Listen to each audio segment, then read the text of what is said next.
はい、皆さんこんにちは、ひたちです。今日は僕のヒーローアカデミアの第1話から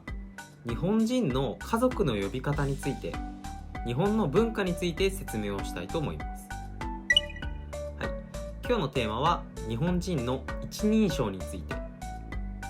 一人称っていうのは私とか僕とかお母さんとか先生とか、お母さんとか先生っていうのも日本では一人称になるんだけど、この文化について、そしてじゃあ外国人留学生の人はどんな一人称を使えばいいのかについて説明をしたいと思います。じゃあどのシーンでこの一人称が使われていたか確認してみましょう。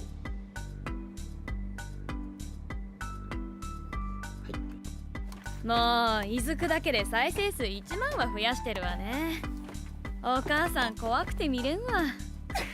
お母さん怖くて見れんわっていう風に、主人公デクのお母さんが言っていました。で、意味としてはこんな感じです。で、ここで言うお母さんっていうのは私のことなんだよね。日本語では私を表現する言葉っていうのがたくさんあります。このお母さんっていうのは自分のお母さんのことではなくて私っていうのを表している。じゃあどうして自分のことをお母さんというのか皆さん分かりますか？はい、答えは日本では子供と話をするとき、子供の立場から見た自分、これを一人称として使うからです。だからあの場面ではデクがお母さんパソコンって言っていたのに対してデクのお母さん、デクは子供だからその子供から見た自分はお母さんだからお母さん怖くて見れんわっていう風に私をお母さんと言っていました。これだね、デクにとって私っていうのがお母さんだから一人称もお母さんになる。で、これは他の時にも同じです。例えばこの時に話していたのがデクのお父さんだったら当然いやお父さん怖くて見れんわっていう風にお父さんになるし、この時に話していたのがおじいちゃんやおばあちゃんだったら当然おじいちゃん怖くて見れんわとかおばあちゃん怖くて見れんわっていう風に一人称が変わります。で、もちろんお父さん、おじいちゃん、おばあちゃん以外にも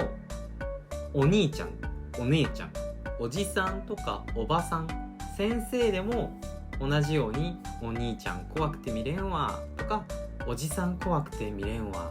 とか先生怖くて見れんわっていう風に一人称が変わります。で、ここで紹介したお兄ちゃんやお姉ちゃん、おじさん、おばさんっていうのは少し特別です。日本では本当の家族じゃなくてもその人、今回だったらデクだね、その子供にとって少し年が上ならその人はお兄ちゃんとかお兄さん、お姉ちゃんやお姉さんという風に呼びます。そして呼ばれます。例えば子供がお兄ちゃん誰って言ったら私の名前はとか俺の名前はじゃなくてお兄ちゃんの名前はねっていう風に一人称がその子供が呼んだお兄ちゃんとかになります。本当のお兄ちゃんじゃないんだけど少し年が上の人だったらお兄ちゃんやお姉ちゃんになります。同じようにおじちゃんとかおばちゃん、おじさんとかおばさんっていうのもお兄ちゃんお姉ちゃんと同じようにおじちゃんの名前はねっていう風に私っていうのを変えて言うことがあります。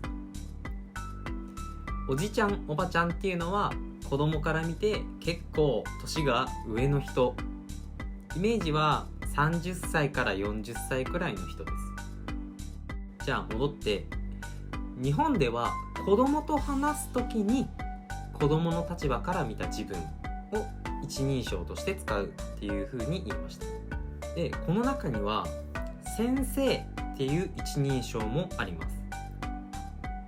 日本語学校に行ってる人はよく日本語学校の先生が自分のことを先生と言ってるのを聞いたことがあると思います。ただ日本で先生っていうのは小学校からだいたい中学校くらいまでは使われている印象です。で、じゃあ日本語学校では先生は私たちのこと、みんなのことを子供だと思ってるのかっていうと、そうではないと思います。日本語学校では自分のことを分かりやすく表現するために言っているかもしれません。特に N5 から N4 レベルの人は、例えば先生が私はとか僕はね、俺は、先生はっていう風に言い方が変わると何のことを話しているのかわからなくなる、そういう時があります。だから日本語学校の先生は自分のことを分かりやすく先生だっていうことをアピールするために言っているので、皆さんのこと、外国人や留学生のことを子供だと思っているわけではないです。これは覚えておいて、そして許してください。じゃあどうして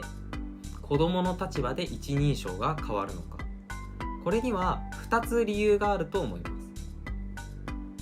1つ目は、日本では集団、グループの方が個人、一人一人よりも大切だと思われています。だからそのグループ、集団の中の呼び方の方が分かりやすいから、先生とかお母さんとかおじちゃん、おばさん、お兄ちゃん、お姉ちゃんっていう風に一人称を変える。これが1つ目。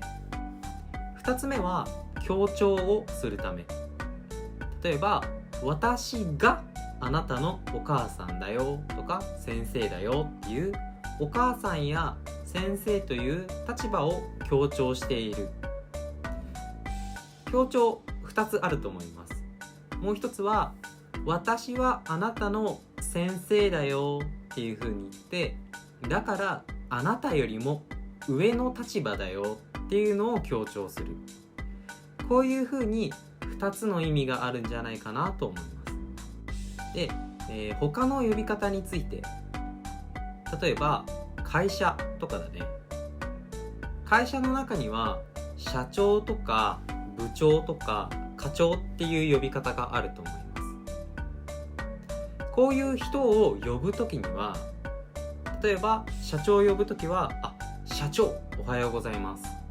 で、社長はおはようっていう風にその人の立場で呼ぶんだけど、社長は自分のことを社長と言いません。例えばおはよう、いや社長は今日朝ごはん食べたんだけどみんなは食べた？みたいな、これはないです。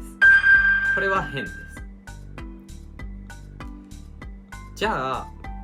こういう、社長とか課長っていうのは使わないっていうことが分かったと思います。そして集団の中での子供の立場で上の人は自分の一人称を変えるっていうことも分かったと思います。じゃあ皆さん、外国人や留学生の人はどんな一人称を使えばいいか、これを説明します。次の動画で説明します。